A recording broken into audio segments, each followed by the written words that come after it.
They don't love you. They love what you give them. And in psychology, what you give them has a name: narcissistic supply. Attention, validation, emotional reactions, the feeling that they are the center of someone's universe.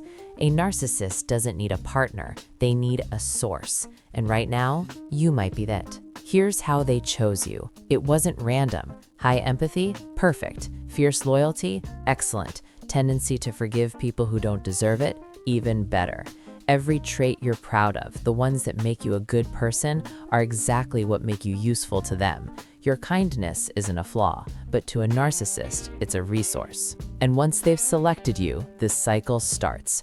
First comes idealization. You're perfect. You're the most incredible person they've ever met. Nobody understands them like you do.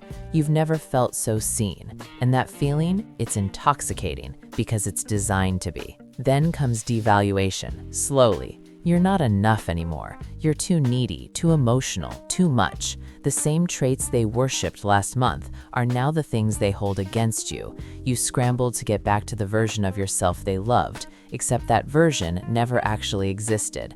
They invented it so you'd spend forever trying to return to it. Then comes the discard. You're dropped, replaced, ghosted.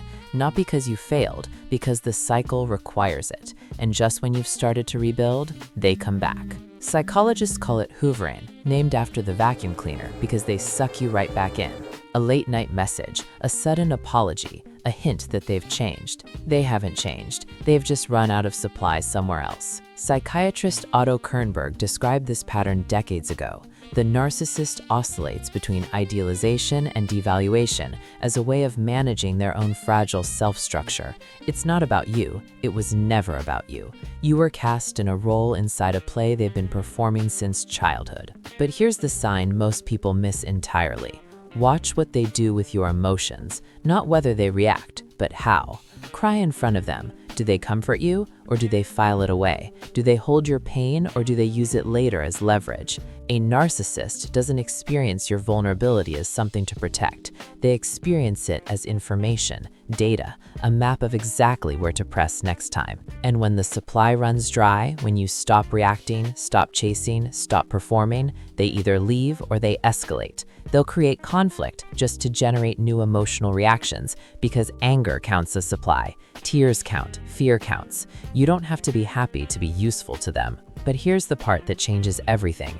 You're not trapped because you're weak. You're trapped because the person dismantling you is the same person you've been conditioned to turn to for love. That's not a character flaw. That's the architecture of the abuse. The exit is simple. Not easy, but simple. Stop producing. Go gray rock, flat, boring. No reactions, no drama, no supply. They will leave. They always do. And when they do, let them.